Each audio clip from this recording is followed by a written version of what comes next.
Hello जी, कैसे हो सारे। इस लव बब्बर एंड आज वीडियो हम बात करने वाले हैं best laptop for coding in 2024।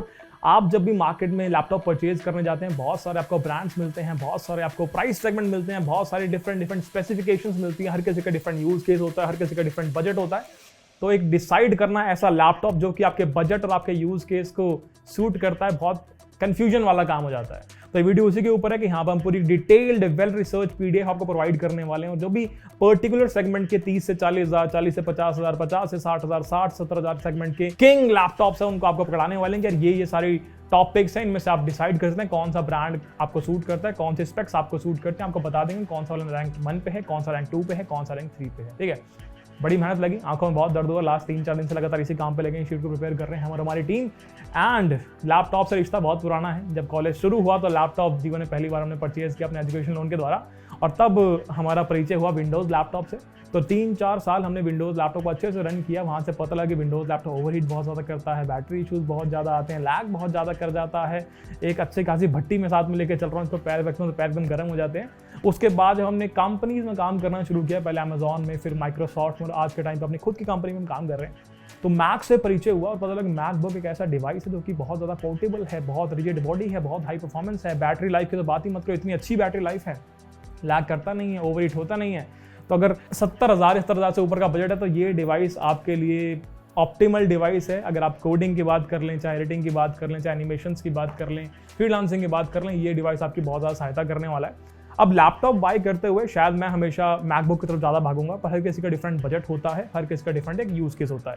Use cases की अगर बात करें तो 3 प्रकार के यूज़ केस में इसको हम डिवाइड कर सकते हैं। पहला यूज़ केस कि आपको कोडिंग के अंदर अपने लैपटॉप को यूज़ करना है, कि मैं कोडिंग करना चाहता हूँ, डीएसए करना चाहता हूँ, डेवलपमेंट करना चाहता हूँ। पहला यूज़ केस यहाँ पर हो गया। सेकंड यूज़ केस कि मैं फ्रीलांसिंग करना चाहता हूँ। फ्रीलांसिंग के अंदर आपकी वीडियो एडिटिंग आ जाती है, आपकी एनिमेशंस आ जाती है, आप डेवलपमेंट करना चाहते हैं, फ्रीलांसिंग के अंदर आ जाएगा।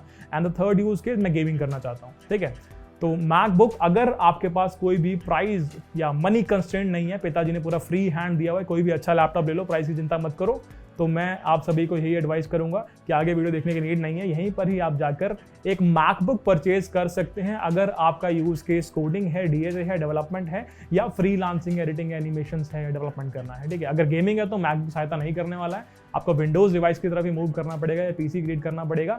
बट अगर कोडिंग और फ्रीलांसिंग आपका यूज केस है तो इसका मतलब आप एक मैकबुक ले सकते हैं, जो कि नियरली 70,000 से इसका प्राइस स्टार्ट होता है, और स्टूडेंट डिस्काउंट भी आपको मिल जाएगा। तो अगर मैं आपकी जगह होता और पिताजी ने फ्री हैंड दिया होता और बजट कंस्ट्रेंट नहीं होते तो मैकबुक परचेज कर लो, जो कि अगले 4 साल की आपकी बीटेक के अंदर या आपके बीसीए के अंदर बहुत सहायता करने वाला है। बहुत ज़्यादा फायदे हैं। एक तो जब मैं इसको उठाता हूँ तो बहुत ज़्यादा पोर्टेबल लगता है, बहुत लाइट वेट है, बहुत रिजिड बॉडी है, हाई परफॉर्मेंस है। बैटरी लाइफ की तो बात ही ना करें, 8-10 घंटे चल जाती है बड़े प्यार से, ओवरहीट नहीं होता है। तो मैं तो बहुत प्रेफर करता हूँ, बहुत प्यार है मुझे इस डिवाइस से, 4 साल से मैं इसे चला रहा हूँ, और आई थिंक 80,000 के आसपास का मैंने इसको लिया था, बढ़िया चल रहा है। ठीक है, तो जिसमें मैकबुक लेना वो अब तक आगे की वीडियो में ना जाए, और यहीं पे बाय बाय टाटा करके जा सकता है, नीचे कमेंट में बाय बाय टाटा लिख देना। और इसको विंडोज़ डिवाइस लेना है जिसके अपना खुद का एक बजट अलग है, जिसका अलग यूज़ केस है, वो विंडोज़ की बात मुझसे करना चाहता है, तो वो हम आगे कंटिन्यू भी करने वाले हैं। तो जब भी हम लैपटॉप्स की बात करते हैं, हर किसी लैपटॉप की एक डिफरेंट स्पेक होने वाली है। आपको किस पर्टिकुलर स्पेसिफिकेशन पे ज़्यादा फोकस करना है अपने यूज़ केस के हिसाब से, वो हम अभी डिस्कस करने वाले हैं। तो सवाल ये है कि what do we want in laptop, क्या चाहिए मुझे मेरे लैपटॉप के अंदर। मैंने बोला डिपेंड करता है आपके यूज़ केस के ऊपर। अगर मेरा यूज़ केस है कि मैं कोडिंग करना चाहता हूँ, डीएसए करना चाहता हूँ, डेवलपमेंट करना चाहता हूँ, प्राइम फोकस क्या होगा, यार मेजर मेरा जो काम है वो लैपटॉप के साथ रहेगा। कहीं मैं लैपटॉप को क्लास में लेके बैठा हूँ, कभी मैं लाइब्रेरी में लेके बैठा हूँ, कहीं ना कहीं बैठा हुआ हूँ। ठीक है, तो प्रेफरेंस ये रहेगी कि मेरे लैपटॉप की स्क्रीन वो 15.6 इंच वाली ना हो, वो 14 इंच या वो 13.3 इंच वाली हो। वैसे मैंने भी 4 साल 15.6 इंच वाली पे काम किया, बट प्रेफरेंस की बात हो रही है। मैं चाहूंगा कि वो छोटा लैपटॉप हो, पोर्टेबल लैपटॉप हो। ठीक है, लेट्स से मेरा यूज फ्रीलांसिंग का था, मैं एनिमेशन करना चाहता हूँ या मैं एडिटिंग करना चाहता हूँ, तो वहाँ पर मुझे कलर्स बहुत एक्यूरेट चाहिए, मैं कलर के साथ कॉम्प्रोमाइज़ नहीं कर सकता। तो वहाँ पर मेरी डिस्प्ले क्वालिटी अच्छी होनी चाहिए। ठीक है, ज़्यादा नेट्स होने चाहिए, अच्छी रेजोल्यूशन होनी चाहिए, स्क्रीन साइज थोड़ा बड़ा होगा तो और अच्छा रहेगा। तो वहाँ पर मैं थोड़ी सी बड़ी स्क्रीन मिलेगी तो ज़्यादा प्रेफर करूँगा। कलर्स एक्यूरेट होंगे तो मैं ज़्यादा प्रेफर करने वाला हूँ। Third one is gaming. वहाँ मैं प्रेफर करूँगा कि हाई रिफ्रेश रेट वाली मुझे डिस्प्ले मिले, बड़ी डिस्प्ले मिले, अच्छी रेजोल्यूशन हो, तो वहाँ पर भी डिस्प्ले पर फोकस मेरा बहुत ज़्यादा होने वाला है। बाकी प्रोसेसर्स तो आपके हर किसी केस के अंदर इंपॉर्टेंट है ही। अब जब भी आप कोई भी लैपटॉप परचेज करते हैं तो बहुत सारी स्पेसिफिकेशन के अंदर प्रोसेसर का नाम बड़ा कंफ्यूजिंग होता है। लिखा हुआ है कि इंटेल कोर i7-12500U, इस प्रकार से कुछ नाम लिखा हुआ है। तो यहाँ पर हर किसी चीज़ का अपना मतलब होता है। इंटेल से आपको पता लगा कि ब्रांड की बात हो रही है, प्रोसेसर का नाम पता लग गया आपको i5 है। 12500 जहाँ पर लिखा तो 12 वहाँ पर आपको बता रहा है कि प्रोसेसर की जनरेशन क्या है। 12500 का कि U लिखा हुआ है, U आपका सफिक्स कहलाता है। तो 3 प्रकार के सफिक्स आपके होते हैं, U होता है, P होता है, H होता है। नीचे से ऊपर की दिशा में आपकी परफॉर्मेंस बढ़ती जाती है और बैटरी परफॉर्मेंस घटती जाती है। फिर समझते हैं U, H, P, नीचे से ऊपर की दिशा में जाते जाते आपके लैपटॉप की परफॉर्मेंस जो है, जो हैवी टास्क करने की क्षमता जो है बहुत बढ़ती जाती है, एंड साथ साथ आपकी बैटरी की जो कैपेबिलिटी है वो घटती जाती है। ठीक है, तो एच वाले जो सीरीज के लैपटॉप है वहाँ बैटरी शायद उतनी एफिशिएंट ना हो, पर वो टास्क जो है हैवी टास्क को बहुत अच्छे से कर लेता होगा। और यू वाली कैटेगरी की बात करते हैं तो वहाँ बैटरी बहुत ज़्यादा अच्छी आपको मिलने वाली, एफिशिएंट मिलने वाली, पर वो हैवी टास्क उतना नहीं कर पाएगा। तो ये प्रोसेसर के बारे में थोड़ा सा ज्ञान हो गया। अगेन अगर एक नॉर्मल सवाल और आप आगे वीडियो नहीं देखना चाहते, एक सिंपल एक और सवाल मुझसे पूछना चाहते हैं कि भैया मुझे एक पर्टिकुलर प्राइस सेगमेंट बताओ जहाँ पर एक अच्छा लैपटॉप मुझे मिल जाएगा जिससे मैं कोडिंग भी कर पाऊँ, गेमिंग भी कर पाऊँ और साथ में फ्रीलांसिंग भी कर पाऊँ, तो वो आपका जो स्वीट स्पॉट आता है वो 55,000 के आसपास घूमता रहता है। जब मैंने लैपटॉप लिया था तो वो भी 53,000 के आसपास का था। उससे मैं गेमिंग भी कर लेता था, उससे मैं डेवलपमेंट भी कर लेता था, उससे मैं एडिटिंग भी कर लेता हूँ, सारे काम उससे हो जाते हैं। ठीक है, तो 55,000 वो स्वीट स्पॉट है जहाँ पर हम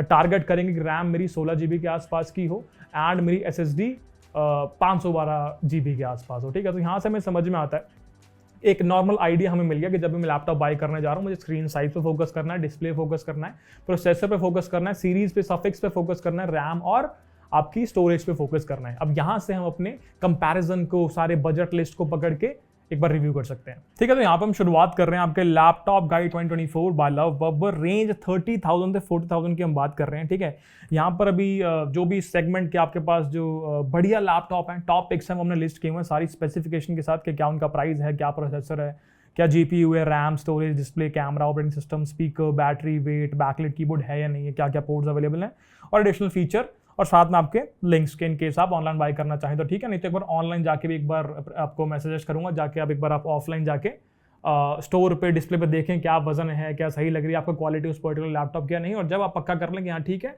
तो जहां पर भी आपको सब सस्ता प्राइस मिल रहा है वहां से आप बाय कर लें। ठीक है, अच्छा स्टोर होना चाहिए, ऐसा नहीं फालतू जगह चलेगा। ठीक है, चलो तो शुरुआत करते हैं आपके 30K से 40K वाले सेगमेंट में। यहाँ पे हमने हर एक ब्रांड का एक टॉपिक आपके सामने रख दिया, आप अपने हिसाब से चूज कर सकते हैं कौन सा आपको अच्छा लग रहा है। जो हमारी प्रेफरेंस है, जैसे हमने इसको सॉर्ट किया वो आपको समझा देते हैं अभी। ठीक है, तो हमने यहाँ पर Lenovo IdeaPad को रैंक 1 दी है इन पांचों के अंदर, क्योंकि यहाँ पर इसका जो प्रोसेसर है 1305, जो भी आप कंपैरिजन देखेंगे 1305 का आपके 5500 प्रोसेसर के साथ, यानी कि Ryzen 5 5500 के साथ, या फिर आप 1305 का 7520 के साथ कंपैरिजन अगर देखेंगे तो आपको ऑब्जर्व आप कर पाएंगे कि ये प्रोसेसर उन सबसे कैपेबिलिटीज़ में बहुत आगे है।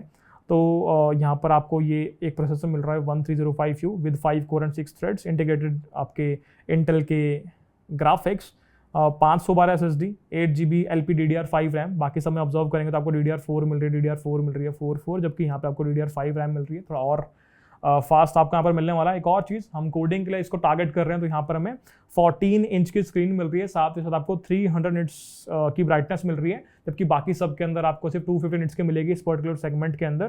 तो एक और फायदा यहाँ पर ये है। वेबकैम की बात करें तो वो भी आपको यहाँ पर 1080p का मिल रहा है, बाकी सब सेगमेंट के अंदर आपको 720p का मिलने वाला है। और बैटरी बैकअप भी यहाँ पर अच्छा है, नियरली आपका 3 से 4 घंटे के आसपास आपको बैटरी बैकअप मिलने वाला है इस पर्टिकुलर लैपटॉप के लिए। दैट्स वाई इसको हमने रैंक 1 पे यहाँ पर मार्क कर दिया है। तो रैंक 2 की अगर बात करें तो डेल को हमने यहाँ पर रैंक 2 प्रोवाइड की है। सेम प्रोसेसर आपको यहाँ पर मिल रहा है, बाकी सारी चीज़ें सेम है, बस आपका 8GB DDR5 की जगह DDR4 रैम आपको यहाँ पर मिल रही है। साइज़ थोड़ा सा बड़ा है, निट्स थोड़ी सी यहाँ पर ड्रॉप होती है, बाकी चीज़ें नियरली सेम है। बैटरी बैकअप थोड़ा सा कम रहेगा, वेट थोड़ा सा ज़्यादा है इस केस के अंदर, बट हाँ इसको भी आप एक अच्छा पिक मान सकते हैं अगर आपको Lenovo से ज़्यादा डेल ब्रांड में ज़्यादा विश्वास है, क्योंकि अगर आप कंपेयर करेंगे तो शायद आपको डेल का सपोर्ट सेंटर ज़्यादा मिल जाए, तो आप डेल भी बाय कर सकते हैं, क्योंकि किसी ना किसी की साइकोलॉजी भी यहाँ पर मैटर करती है। किसी को Lenovo में शायद उतना विश्वास ना हो, डेल में ज़्यादा हो, तो डेल पे भी आप जा सकते हैं। And the third pick here is HP laptop 15। यहाँ पर आपको 5500U प्रोसेसर मिल रहा है राइजन का। अगेन राइजन के प्रोसेसर जो होते हैं ये बैटरी के मामले में बहुत ज़्यादा एफिशिएंट होते हैं, तो यहाँ पर आपको बैटरी बैकअप थोड़ा अच्छा मिल सकता है। इंटीग्रेटेड ग्राफिक्स आपको यहाँ पर मिल जाएंगे AMD Radeon के, साथ ही वही 512GB SSD, 8GB DDR4 RAM, 250 nits, 15.6 का साइज़, और HP की एक और बात है कि HP कोई बच्चों वाला ब्रांड तो है नहीं, अभी तो बना नहीं, बहुत पुराना ब्रांड है। यहाँ पर भी HP के बहुत सारे सपोर्ट सेंटर्स अवेलेबल है और इसका भी एक बहुत ज़्यादा फर्क पड़ता है। HP की रीसेल वैल्यू भी कहीं ना कहीं होती है यार, ठीक है। तो 41 वॉट आवर्स की आपकी बैटरी है, अगेन कंपेरेबल है इसके और इसके, वेट भी आपका कंपेरेबल है यहाँ पर। तो यहाँ पर एक और चीज़ आप देख सकते हैं कि आपको फास्ट चार्जिंग मिल रही है 0 से 50% 45 मिनट्स का। तो ये आपके टॉपिक्स है इस पर्टिकुलर सेगमेंट के लिए। ज़्यादा फीचर्स ऑफर करने के लिए इस सेगमेंट में कुछ है नहीं, क्योंकि बहुत ही बजट सेगमेंट में आता है ये 30 से 40 वाला। ऑब्जर्व करेंगे तो किसी के भी अंदर यहाँ पर आपको बैकलिट कीबोर्ड नहीं मिल रहा है, जबकि कोडिंग के पर्सपेक्टिव से अगर आप रात को काम कर रहे हैं तो आपको बैकलिट कीबोर्ड बहुत ज़्यादा इंपॉर्टेंट है, तो यहाँ पर नहीं मिल रहा है। इन केस आपका बजट ये है तो यहाँ पर टॉप पिक्स आपकी लेनोवो जो है 1 पे आने वाला है, डेल आपका 2 पे एंड HP लैपटॉप आपका 3 पे आने वाला है। बाकी सारी स्पेक्स हमने यहाँ पर लिस्ट डाउन की हुई है, इन केस आप खुद से पेपर कंपेयर करना चाहें तो कर सकते हैं। एक और चीज़ यहाँ पर समझने वाली कि लैपटॉप उतना मैटर नहीं करने वाला। इन केस आप प्लान कर रहे हैं कि मुझे वो फैंग कंपनी के अंदर जाना है, मुझे 50 लाख का पैकेज लेना है, या मुझे वो बड़ी कंपनी गूगल पकड़नी है, वहाँ पर जाके काम करना है, तो लैपटॉप बेकार होगा, 30,000 वाला होगा अगर, तो क्या मैं नहीं पहुंच पाऊंगा? ऐसा कुछ नहीं होने वाला दोस्त। आप 30,000 के लैपटॉप से भी उस कंपनी में जा सकते हो, ऐसे कोई भी इशू नहीं है। आप अगर वेब डेव करने बैठे हो, आप चाहे एंड्रॉइड करने बैठे हो, आप चाहे नॉर्मल DSA करने बैठे हो, इन लैपटॉप्स के अंदर भी आपका काम हो जाएगा। हाँ, एंड्रॉइड स्टूडियो चलाते हुए या फिर ML AI में कुछ काम करते हुए पॉसिबिलिटी है कि आपके लैपटॉप थोड़ा सा लैग कर जाए, थोड़ा नहीं बहुत ज़्यादा लैग कर जाए, पर ऐसा नहीं है कि आप इन लैपटॉप से कंपनीज का क्रैक नहीं कर सकते। बड़ी आप बिल्कुल कर सकते हैं। मेरे पास ऐसे बहुत सारे एग्जांपल्स हैं जहां पर बच्चों के पास बहुत ही स्लो लैपटॉप थे, 25 GB टाइप्स, 25,000 टाइप, 25,000 30,000 टाइप्स। वहाँ पर उन्होंने अपनी रैम को अपग्रेड कर लिया या फिर अपनी हार्ड डिस्क को SSD में कन्वर्ट करा लिया, उसके बाद काम चला के बड़ी कंपनीज क्रैक कर ली। तो मन में ये वहम मत पालना कि जब 60,000 का लैपटॉप होगा तभी मैं कुछ उखाड़ पाऊंगा, ऐसा कुछ नहीं है। 30,000 के लैपटॉप से भी आप उखाड़ सकते हैं, ठीक है। चलते हैं हमारे अगले प्राइस सेगमेंट की तरफ, जो कि है आपका 40 से 50K वाला सेगमेंट। यहाँ पे ऑब्जर्व कर रहे हैं फिर दोबारा यहाँ पर बहुत सारे brands Asus, Acer, Dell, Lenovo, HP सभी का एक टॉपिक आपको प्रोवाइड कर दिया है इस सेगमेंट के लिए। और हो सकता है कि जब आप इनके लिंक्स पे जाके चेक करें तो आपको प्राइस किसी का कम मिले, किसी का ज़्यादा मिले, क्योंकि प्राइस वॉलेटाइल होते हैं लैपटॉप्स के, कभी ऊपर कभी नीचे, डिमांड के हिसाब से चलता रहता है इनका, तो वो हो सकता है, उसमें कोई नई चीज़ नहीं है।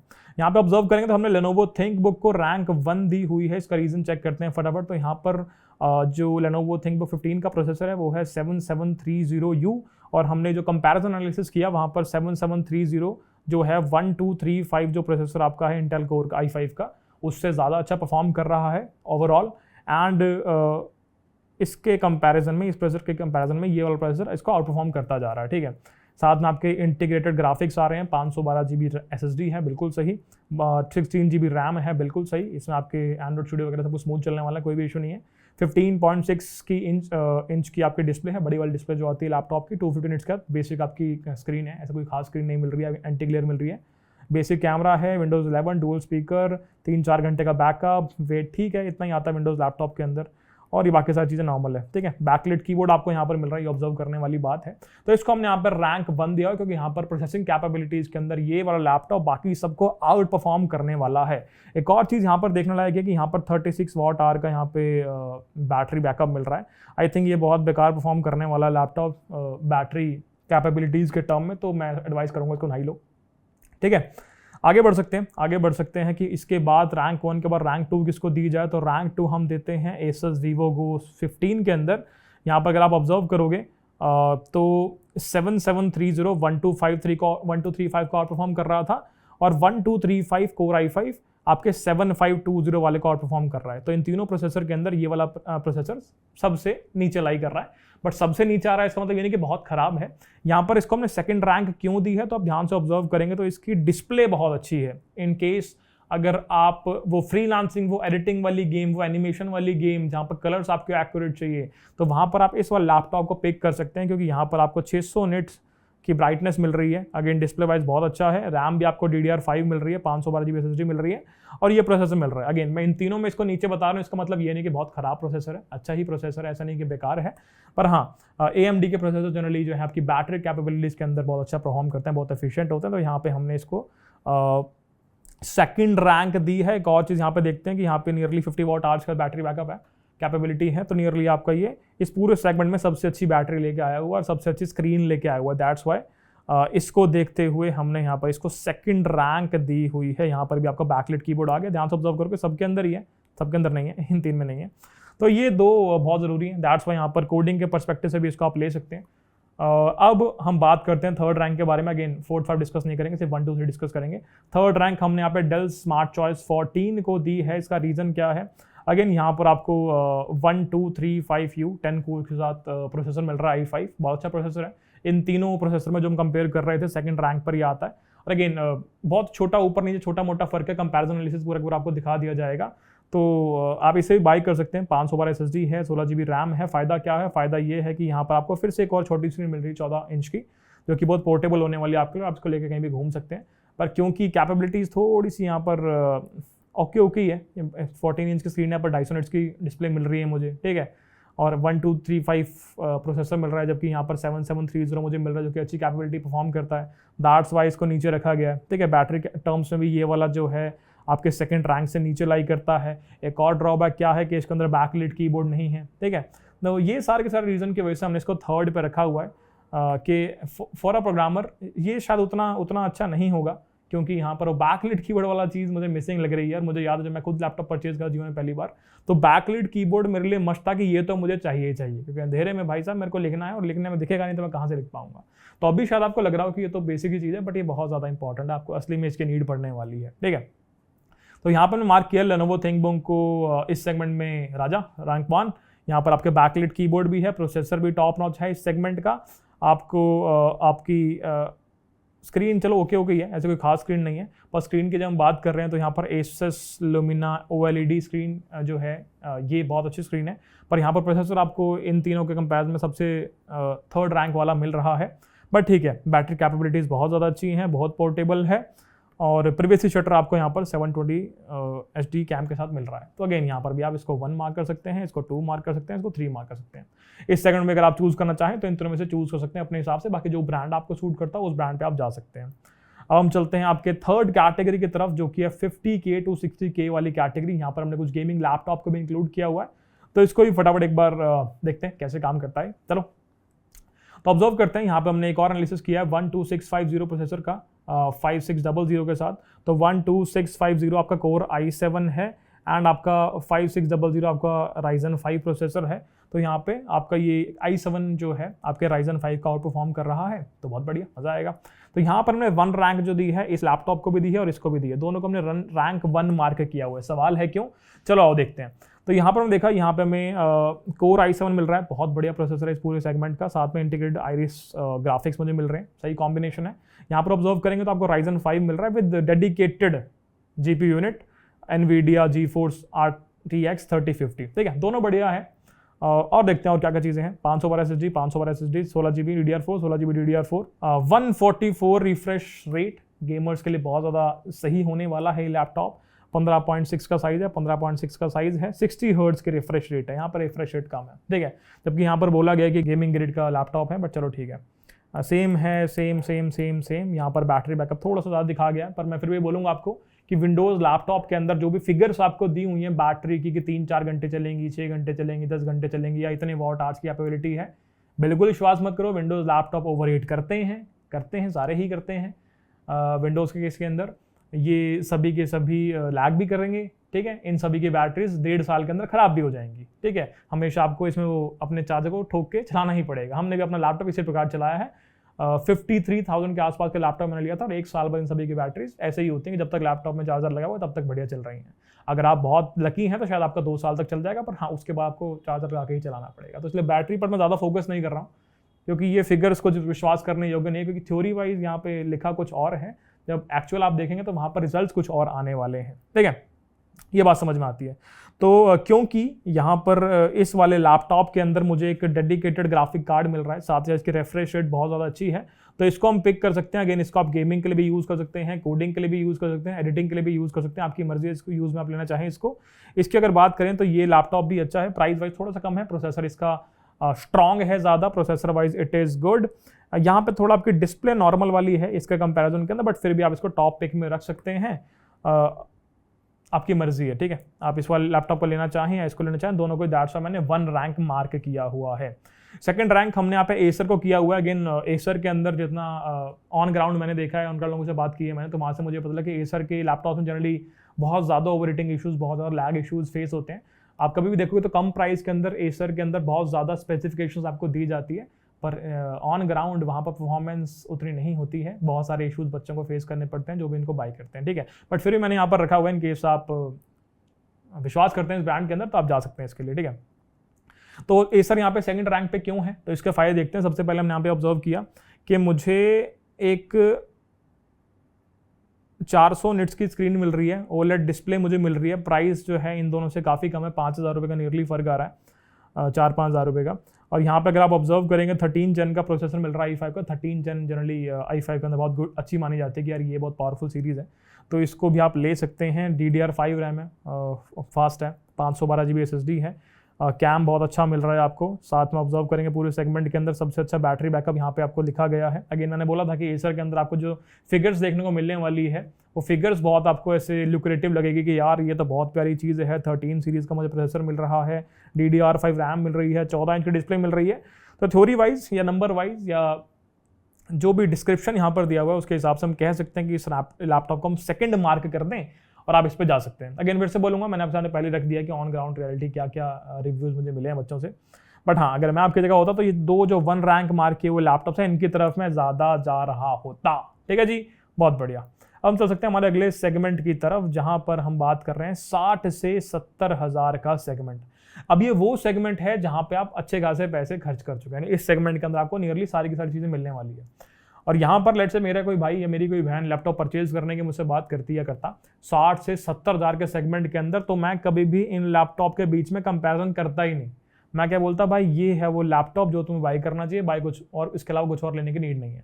एप्पल मैकबुक एयर M1, ये भी M1 चिप वाला ही मैकबुक है, ठीक है। और जो कार्य इसमें जीवन में मैंने अब तक करे हैं सारे बढ़िया चले हैं। ये 80 हज़ार का है। एक लैपटॉप आपको जो यहाँ पर लगा हुआ आप देख रहे हैं, ये लैपटॉप आपका 3 लाख रुपए का है। और जो टास्क ये कर पाता वही सारे टास्क ये भी कर पाता है, ठीक है। तो ये मैंने कुछ ज़्यादा ही कॉन्फ़िगरेशन ले ली, इतनी नीड नहीं थी मुझे, एयर से मेरा काम अच्छा खासा बन रहा था। और एज अ स्टूडेंट आपको जो भी सॉफ्टवेयर रन करने पड़ेंगे, चाहे वो स्टूडियो हो, चाहे वो डेवलपमेंट करना चाहते हैं, आप क्रॉस प्लेटफॉर्म करना चाहते हैं, iOS डेवलपमेंट करना चाहते हैं, वेब डेव करना चाहते हैं, नॉर्मल DSA करना चाहते हैं, किसी प्रकार की कोडिंग करना चाहते हैं, तो आई थिंक या फिर रियलिटी ये है, फैक्ट ये है कि आपका एप्पल मैकबुक आपको एनेबल कर देगा वो सारे के सारे टास्क परफॉर्म करने के लिए। वो सारे के सारे कोडिंग, एडिटिंग, एनिमेशंस आप इस एप्पल मैकबुक पर बहुत इजीली कर सकते हैं, ठीक है। तो ये तो वो बात आ गई जहाँ पे आपको एप्पल में जाना ही जाना है। 60 से 70 हज़ार का आपने बजट ले लिया तो आप एप्पल का मैकबुक एयर M1 उठा सकते हैं और ये आपके सारे कार्य कंप्लीट करके दे देगा, गेमिंग नहीं करके देगा, पहले बता रहा हूँ। और लेट से नहीं मुझे तो गेमिंग करनी है, मेरे हॉस्टल में लोग गेमिंग करते हैं या फिर मेरे कॉलेज में सब गेम खेलते हैं, मुझे भी साथ में गैंग का पार्ट बनना है, गेम खेलनी है, तो भैया ये रहे आपके विंडोज लैपटॉप। इनमें से पिक करने की कोशिश करते हैं एक बार कि कौन सा वाला में सूट करने वाला है। बट अगर मैं आपकी जगह होता तो मुझे पता है गेमिंग का शौक सिर्फ 5-6 महीने का ही होता है और उसके बाद वापस पढ़ाई पे आप आ जाते हो, तो मैं तो मैकबुक ले रहा होता। बट ठीक है, विंडोज़ की बात करें तो एक बार डिस्कस कर लेते हैं। तो इस वाले सेगमेंट में आते हैं। यहाँ पर हमने ऑलरेडी एप्पल को जिता दिया, ये तो रैंक 1 रहेगा, इसके ऊपर तो हम जाएंगे नहीं, ठीक है। बाकी विंडोज़ की बात कर लेते हैं, विंडोज़ में कौन जीत रहा है, कौन हार रहा है। यहाँ पर भी कुछ आप देखेंगे तो आपको यहाँ पर भी गेमिंग लैपटॉप्स कुछ देखने को मिलने वाले हैं। तो जैसे डेल की अगर यहाँ पे बात कर लें, डेल यहाँ पर एक गेमिंग लैपटॉप है, इसके अंदर भी आप मिड रेंज गेमिंग कर सकते हैं।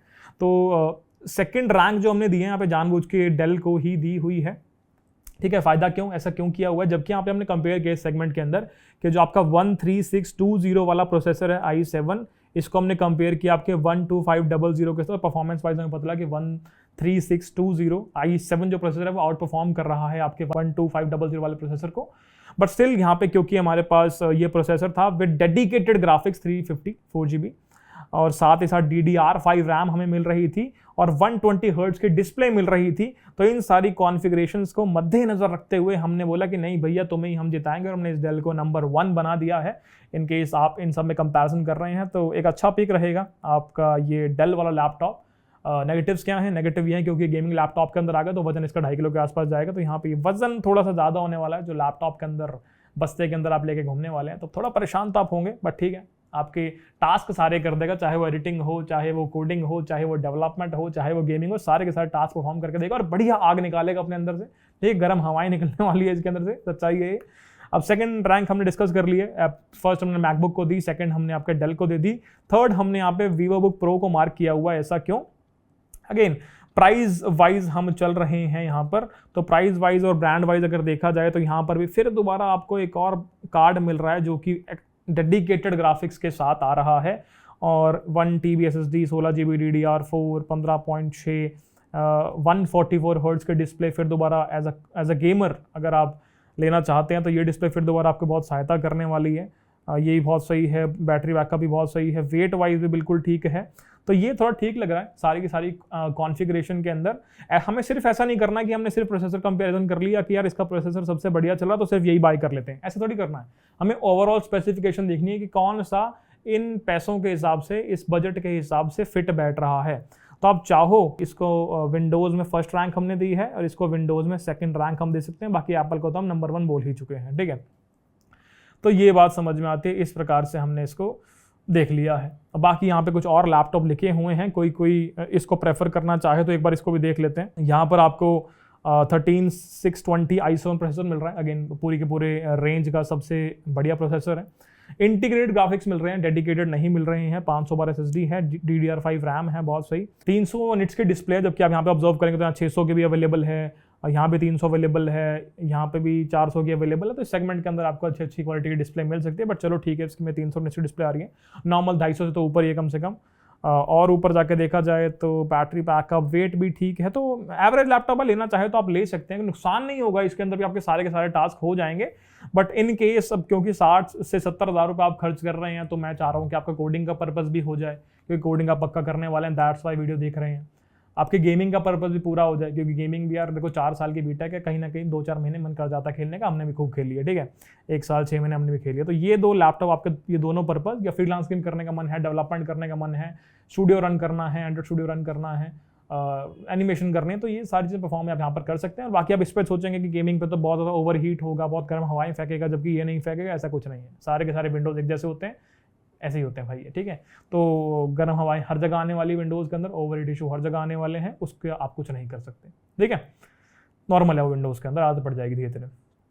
तो इन केस मैं आपकी जगह होता इस सेगमेंट के अंदर, तो मैं प्रेफर करता कि भाई मेरे को या तो मैं डेल वाले लैपटॉप को प्रेफर कर रहा होता कि यार इसको 1 मार्क कर दिया मैंने, या तो मैं इस Asus VivoBook Pro को प्रेफर कर रहा होता, इसको 2nd मार्क कर दिया मैंने विंडोज़ की रेस में, और एप्पल तो नंबर 1 हमने मार्क किया ही हुआ है, ठीक है। अब चलते हैं हमारी लास्ट कैटेगरी के अंदर, जो कि हमारी 70+ की कैटेगरी। तो यहाँ पर भी हमने कंपैरिजन किया था और हमने पाया कि 12700 वाला जो प्रोसेसर है, यानी आपका Core i7 12th जनरेशन, ये आपका आउट परफॉर्म कर रहा है आपके 743 वाले Ryzen 7 ऑक्टा कोर प्रोसेसर को।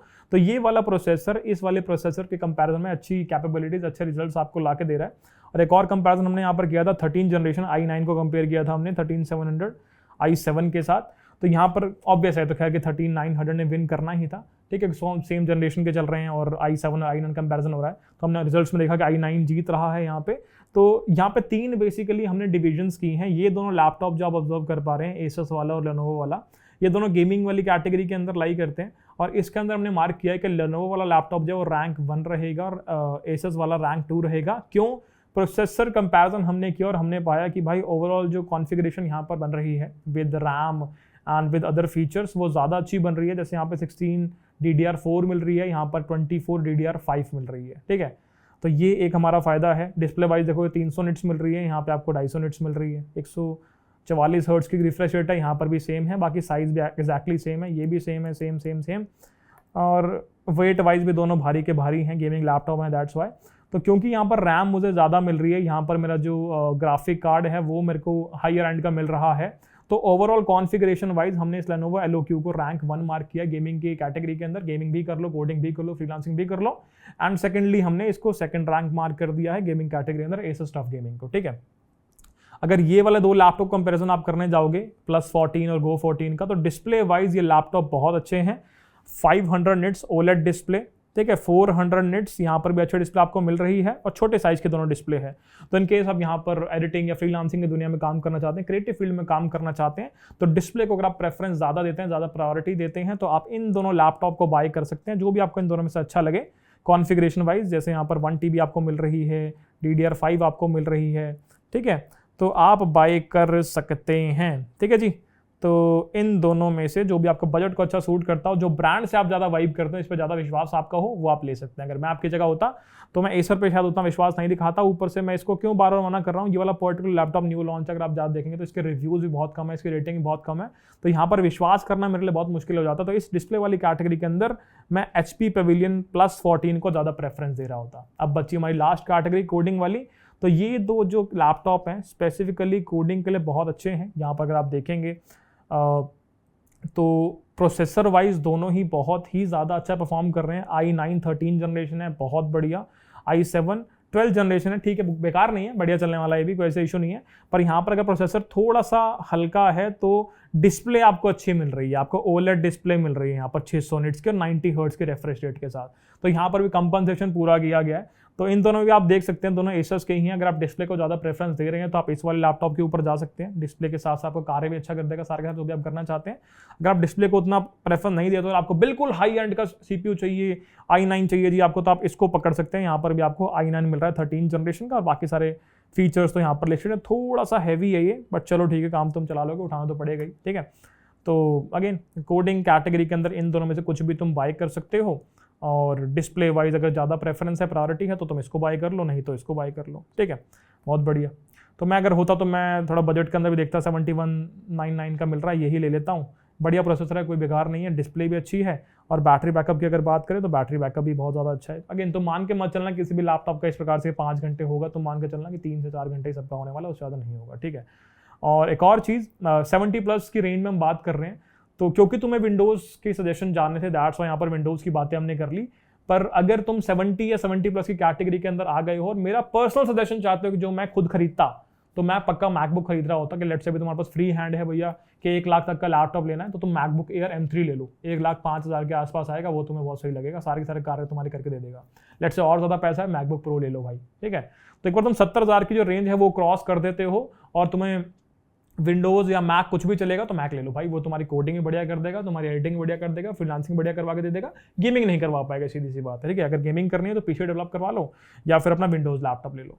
सो that was all about the laptop guide 2024 by Love Babbar, best coding laptop in this year. तो ये PDF आपका शेयर कर दी जाएगी आपके डिस्क्रिप्शन के अंदर, और मैं आशा करता हूँ कि आपको बहुत ही अच्छी लगेगी वीडियो। आई थिंक हमने 30 से 40 मिनट के आसपास का कंटेंट रिकॉर्ड कर दिया है। और बताना अपने फीडबैक कमेंट सेक्शन के अंदर किस प्रकार का आपको लगा, और आप कौन सा लैपटॉप यूज कर रहे हैं, और इनमें से सबसे अच्छा लैपटॉप आपका कौन सा लगा। इन केस का आपके पास कोई पुराना लैपटॉप है, आप उससे ही आगे कंटिन्यू करना चाहते हैं, तो क्या क्या चेंजेस आप कर सकते हैं। आप अपनी हार्ड डिस्क अगर उसके अंदर है तो उसको सॉलिड स्टेट ड्राइव में कन्वर्ट कर लो, SSD लगा लो उसके अंदर। रैम एक्सपैंडेबल अगर है तो रैम एक्सपैंड कर लो, कम से कम 16 GB करके देख लो, ठीक है। इससे बहुत ज़्यादा फायदा आपका होने वाला है। और ऑपरेटिंग सिस्टम की बात करें तो आप उसमें लिनक्स डाल लो, तो उससे भी और ज़्यादा आपका लैपटॉप फास्ट हो जाएगा, ठीक है। तो इतना ही आज की वीडियो के अंदर, आशा करता हूँ मजा होगा, आशा करता हूँ सीखने को मिला होगा। Love you all, bye, good night, waiting for your feedback in the comment section. चलो।